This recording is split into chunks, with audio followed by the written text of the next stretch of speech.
हरे कृष्ण. बरेच लोक म्हणतात की भगवंतांची भक्ती आपण म्हातारपणी केली पाहिजे. पण म्हातारा कोणाला म्हणतात? की जर आपले केस पिकले तर आपण म्हातारे होतो. पण आजकाल आपण बघतो की 20 वर्षाच्या मुलाचे पण केस पिकतात. मग दात पडल्यानंतर आपण म्हातारे म्हणतो. पण कधी कधी ॲक्सिडेंटमध्ये व्यक्तीचे दात पडतात, मग तो म्हातारा झाला का चेहऱ्यावरती सुरकुते आल्यानंतर आपण म्हणतो की म्हातारा झाला. पण काही तरुण व्यक्ती पण त्यांच्या चेहऱ्यावर सुरकुते असतात, मग ते का म्हातारे आहेत? नाही. म्हातारा त्याला म्हणतात की जो मृत्यूच्या जवळ येऊन ठेपलेला आहे. पण आपण पाहतो की आपल्यातला प्रत्येक जण मृत्यूच्या अगदी जवळ येऊन ठेपलेला आहे. कारण आपल्याला माहिती नाही की आपला मृत्यू कधी येईल. जसं एकदा एक आजी त्याच्या नातवाला खांद्यावरती घेऊन खेळवत होती आणि ती आजी असे फिरत फिरत किचनमध्ये गेली आणि त्या लहान मुलाचं जे तोंड होतं ते पाठीमागच्या बाजूला होतं, खांद्याच्या बाजूला. तर आजीला न समजता अचानक त्या लहान मुलाला तिथे फळीवर ठेवलेली एक कुकरची शिट्टी हातामध्ये घेतली. आणि आपल्याला माहिती आहे की लहान मुलं जी असतात ते काही जरी त्यांना हातामध्ये आलं ते तोंडात घालतात. तर तसं त्या लहान मुलानं ते कुकरची शिट्टी तोंडात घातली आणि ते एकदम गिळंकृत करायला चालू केली. तर तेवढं त्याच्या आईने पाहिलं आणि आई पटकन पळत आली आणि ती शिट्टी काढण्याचा प्रयत्न करू लागली. पण तोपर्यंत ती शिट्टी लहान मुलाच्या घशामध्ये अडकली. मग त्याची आई जोरजोरात ओरडायला लागली. त्यावेळेस त्याचे लहान मुलाचे वडील स्नान करत होते, तर ते पण पळत पळत बाथरूममध्ये आले. परंतु तोपर्यंत ती शिट्टी घशामध्ये अडकली होती आणि त्या लहान मुलाचा जो श्वास आहे पूर्णपणे थांबला आणि त्यानंतर त्या लहान मुलाचा मृत्यू झाला. तर पहा, दुसरं एक उदाहरण आहे की एकदा एक मेडिकल कॉलेजचा विद्यार्थी तो अचानक एके दिवशी सगळ्या मित्रांबरोबर दांडिया खेळायला गेला आणि दांडिया खेळता खेळता 20 वर्षाचा मुलगा अचानक त्याला हार्ट अटॅक आला. त्याचे मित्र त्याला हॉस्पिटलमध्ये घेऊन गेले, परंतु हॉस्पिटलमध्ये नेईपर्यंत त्या मुलाचा मृत्यू झाला होता. आणि तिसरं उदाहरण, एकदा एका घरामध्ये एक म्हातारे आजोबा माळ्यावरती कुठली तरी वस्तू काढण्यासाठी वरती चढले, स्टूलवरती चढले आणि जसेच उभा राहिले पण त्यांच्या लक्षात आलं नाही की वरती फॅन चालू आहे. तो फॅनचं जे पाता आहे त्यांच्या डोक्यामध्ये लागला आणि आजोबा खाली पडले आणि खाली पडल्यानंतर त्यांचा मृत्यू झाला. तर मी आतापर्यंत तुम्हाला 3 उदाहरणं सांगितली की ह्या 3 उदाहरणांवर काय दिसून येतं की पहिल्या जे उदाहरणामध्ये त्या लहान मुलाचा मृत्यू झाला, दुसऱ्यामध्ये तरुण मुलाचा मृत्यू झाला आणि तिसऱ्यामध्ये म्हाताऱ्या व्यक्तीचा मृत्यू झाला. तर मृत्यू हा अटळ आहे आणि तो कधीही येऊ शकतो. यावरून आपल्याला काय समजतं की आपण म्हणू शकत नाही की मी भक्ती म्हातारा झाल्यावर करेल. कारण म्हातारा होण्यापूर्वीच हे मृत्यू आपल्याला खेचू शकतो. त्यामुळं भक्ती कधी चालू केली पाहिजे? आत्ताच. आणि दुसरं कारण असं आहे की तरुण वयामध्ये आपले सर्व अवयव चांगले असतात, धडधाकट असतात. पण त्यामुळं आपण ज्यावेळेस भगवंतांच्या भक्तीमध्ये लागू तर आपण चांगल्या प्रकारे सेवा करू शकतो. परंतु जर तुम्ही म्हातारपणी जर ठरवलं तर मला आता भगवंतांची भक्ती करायची, तर त्यावेळी आपले सगळे अवयव कमजोर झालेले असतात. जसं आपण पाहतो की आपले दिसायला कमी होतं, मग तुम्ही भगवंतांनी दिलेले ग्रंथ कसे वाचन करणार?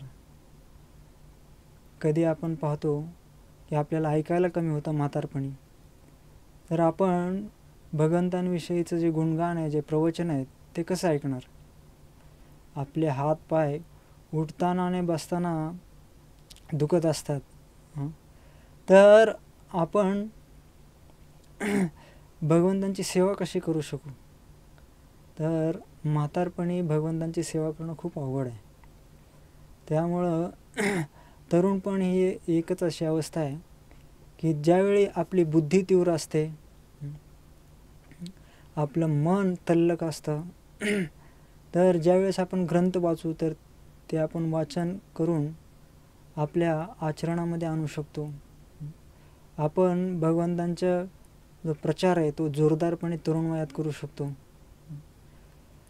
तर अशा प्रकारे तरुण वय हे सगळ्यात श्रेष्ठ आहे की भगवंतांची भक्ती करण्यासाठी.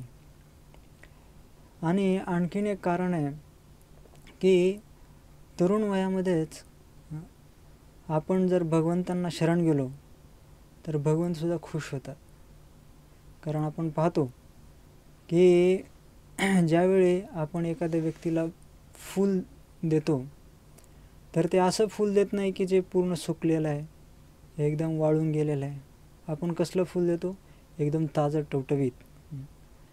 जर तुमच्या मित्राला तुम्ही एकदम वाळलेलं फूल दिलं की हे माझ्याकडून भेट घे, तर तो काय म्हणेल? अरे कसला माझा अपमान करतोय तो.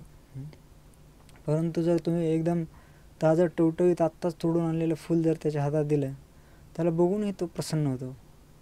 त्याचप्रमाणे ज्यावेळेस आपण हे तरुणपण आहे, तरुणपणी जर आपण भगवंतांना शरण गेलो तर भगवंत खूप खुश होतात आणि आपल्यावर प्रसन्न होतात आणि आपल्यावरती जास्त कृपा करतात. आणि आणखीन म्हणजे तरुण वयामध्ये आपण इतरांना पण या भक्तीचं ज्ञान देण्यासाठी आपण सदैव कृतिशील राहू शकतो. पण जर आपण हे तारुण्य जर असंच वाया घालवलं इंद्रियतृप्तीमध्ये, तर म्हातारपणी पण आपल्याला भक्ती करायची इच्छा जरी झाली तरी आपण करू शकणार नाही. आणि जर आपण भक्ती नाही केली तर आपल्याला पुन्हा या जन्ममृत्यूच्या चक्रामध्ये अडकून राहावं लागेल. शास्त्र असं सांगतं की 84 लाख प्रकारच्या योनी आहेत आणि वेगवेगळ्या योनीमध्ये आपल्याला जन्म घ्यावा लागतो जर आपण भगवंतांची भक्ती केली नाही तर. पण कोणी म्हणेल की ठीक आहे, मी वेगवेगळ्या योनीमध्ये जायला काय हरकत आहे. कधी मला वाघाचा जन्म भेटेल, कधी मला पक्ष्याचा आहे. पक्षी झालो तर मी हवेमध्ये उडेल, फुलपाखरू झालं तर मी वेगवेगळ्या फुलावरती बसेल. तर त्याच्यामध्ये काय वावग आहे. परंतु आपण पाहतो की या योनीमध्ये दुःखच दुःख आहे. आपल्याला वाटत असेल पाहून की ठीक आहे, आपल्याला वाघ झालं तर काय फरक पडतो. पण आपण बघतो वाघाला सुद्धा त्याचं अन्न जर मिळवायचं असेल तर भरपूर वणवण फिरावं लागतं. वाघ कधी बाहेर पडला शिकारीसाठी तर तो जिथं जिथं जाईल तिथं एक प्रकारचा असा एक पक्षी येतो की जो विशिष्ट प्रकारचा आवाज करतो आणि तो आवाज ऐकून हरणासारखे, सशासारखे जे प्राणी ते ओळखतात की इथं वाघ आलेला आहे. तर ते लगेच त्या ठिकाणाहून पळून दुसरीकडे जातात. तर मला सांगा, वाघ जिथं जाईल तिथं हा पक्षी जातो आणि पक्ष्याचा आवाज ऐकून वाघाचं जे खाद्य आहे ते तिथून दूर निघून जातं. म्हणजे पहा, वाघाला जर काय खाद्य मिळवायचं असेल तर त्याला किती त्रास सहन करावा लागतो. कधी कधी उपवास करावा लागतो.